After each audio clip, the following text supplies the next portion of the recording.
ഇന്ന് മോളെ കൊണ്ടുപോകാൻ ആരും വന്നില്ലല്ലോ. ഇന്നും അച്ഛൻ ജോലി തിരക്കി പെട്ട് കാണും. സാരല്ല ആന്റി, ഞാൻ തനിച്ചു പൊക്കോളാം. അങ്ങനെ ആരും ഇല്ലാതെ ഒറ്റയ്ക്ക് അയക്കാൻ പറ്റില്ല. ഞാൻ ഈ കാര്യം നേരത്തെ പറഞ്ഞിട്ടുള്ളതല്ലേ.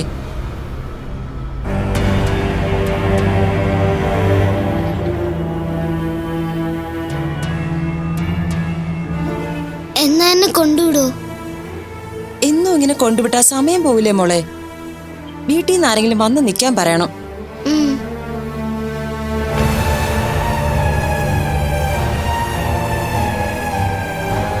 വാ, ഇന്നുകൂടി ഞാൻ വരാം. വാ മീരക്കുട്ടി.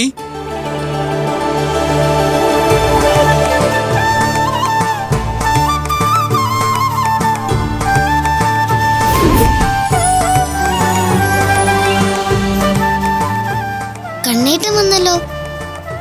ഞാൻ കണ്ണേട്ടന്റെ കൂടെ പൊക്കോളാം. കഴിഞ്ഞ ദിവസം മീരമോളെ വണ്ടിയെ കയറ്റിവിടാനുണ്ടായിരുന്നു പറഞ്ഞ ആളാണോ ഇത്? അതെ.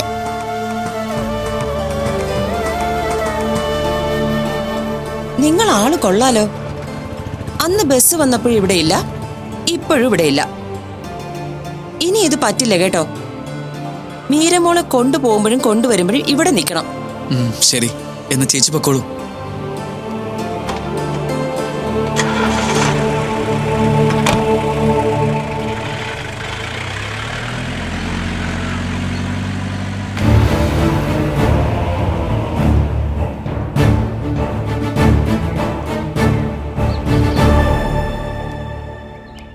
ബസ്സിൽ ചേച്ചി ഭയങ്കര കെയറിംഗ് ആണല്ലോ.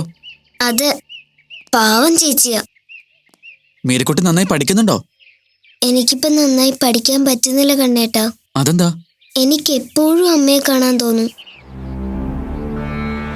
ബാക്കി കുട്ടികളൊക്കെ അവരുടെ അമ്മയുടെ കൂടെയൊക്കെ നടക്കുമ്പോ എനിക്ക് മാത്രം എന്താ അമ്മയില്ലാത്തേന്ന് ഓർത്ത് സങ്കടം വരും. നമ്മൾ ഒരിക്കലും നമ്മുടെ ജീവിതം മറ്റുള്ളവരുടെ ജീവിതവുമായിട്ട് കമ്പയർ ചെയ്യരുത്. അതെന്താന്നറിയോ? ഇല്ല. ഈ ഭൂമിയിൽ നമ്മളെ പോലെ നമ്മൾ മാത്രമേ ഉണ്ടാവൂ. എന്നുവെച്ചാ ഓരോരുത്തരുടെയും ജീവിതം വ്യത്യസ്തമാണ്, അനുഭവങ്ങളും വ്യത്യസ്തമാണ്. എനിക്ക് അമ്മയില്ലാതായ സങ്കടം വരില്ലേ? എനിക്ക് അമ്മയുള്ള ജീവിതം മതി. അതൊന്നും നമ്മളല്ല തീരുമാനിക്കുന്നത്.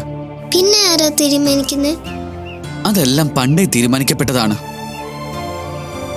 അതൊക്കെ വലുതാകുമ്പോൾ മോൾക്ക് മനസ്സിലാവും. എന്നാലും അതെന്താന്ന് എനിക്ക് പറഞ്ഞു തരൂ. നമ്മൾ പറയാറില്ലേ, വിധി, ഈശ്വരന്റെ മായ എന്നൊക്കെ. നമ്മുടെ എല്ലാവരുടെയും ജീവിതം ഈശ്വരൻ നിശ്ചയിച്ചതുപോലെ നടക്കൂ. ആ സത്യം മനസ്സിലാക്കിയ പിന്നെ ദുഃഖങ്ങളൊന്നും ഉണ്ടാവില്ല. എന്നാ ഞാനൊരു കാര്യം പറയട്ടെ? പറ. കണ്ണേട്ടൻ ഇപ്പൊ പറഞ്ഞതൊന്നും എനിക്ക് മനസ്സിലായില്ല. അതല്ലേ മീരക്കുട്ടിയോട് ഞാൻ ആദ്യമേ പറഞ്ഞത്, അതൊക്കെ വലുതാകുമ്പോ മനസ്സിലാവുമെന്ന്. ശരി, അപ്പൊ അതൊക്കെ ഞാൻ വലിയ കുട്ടിയാവുമ്പോ എനിക്ക് പറഞ്ഞു തരണേ. നമ്മുടെ ചുറ്റുപാട് ശ്രദ്ധിച്ച് ജീവിച്ചാ മതി. ഇതെല്ലാം ഞാൻ പറയാതെ തന്നെ മോൾക്ക് മനസ്സിലായിക്കോളും. അപ്പൊ ഇനി മീരക്കുട്ടി വിഷമിക്കാൻ പാടില്ല കേട്ടോ. വിഷമിക്കോ? വിഷമിക്കൂലെന്ന് പറഞ്ഞാലും അമ്മയെ ഓർക്കുമ്പോ എനിക്ക് സങ്കടം വരും. അത് ശരി. അപ്പൊ ഞാൻ ഇത്രയും നേരം പറഞ്ഞതൊക്കെ വെറുതെ ആയല്ലേ? ഇത് ശരിയല്ല കേട്ടോ.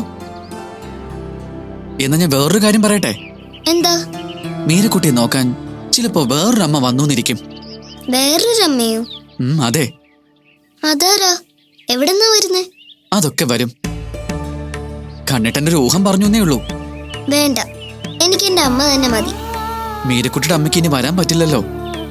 അപ്പൊ കുട്ടിയായ മീരമോളെ വളർത്താൻ ഒരാൾ വേണ്ടേ? മോളുടെ അച്ഛൻ ജോലിക്ക് പോകുമ്പോ ആരാ മോളെ നോക്കാനുള്ളത്? അത് ശരിയാ. അച്ഛൻ പാവാ, ഒത്തിരി കഷ്ടപ്പെടുന്നുണ്ട്. ഓരോ ജന്മത്തിനും ഓരോ ലക്ഷ്യമുണ്ട്. അത് കഴിയുമ്പോ ആ ജന്മം അവസാനിക്കും. അപ്പോ എന്റെ അമ്മയുടെ ലക്ഷ്യം എന്തായിരുന്നു? മീരമോൾക്ക് ജന്മം നൽകുക. അതായിരുന്നു മോളുടെ അമ്മയുടെ ജീവിത ലക്ഷ്യം. ജന്മം തന്നാ മാത്രം മതിയോ? ഞാൻ ചെറിയ കുട്ടിയല്ലേ, എന്നെ വളർത്തണ്ടേ? മീരമോള് വളരേണ്ടത് സ്വന്തം അമ്മയുടെ കൂടെ അല്ലെന്നാ വിധി. ഞാനും അങ്ങനെയായിരുന്നു. അയ്യോ, അപ്പൊ കണ്ണേട്ടന്റെ അമ്മയും കണ്ണേട്ടൻ കുഞ്ഞായിരുന്നപ്പോ മരിച്ചുപോയോ? ഏയ് ഇല്ല. പിന്നെ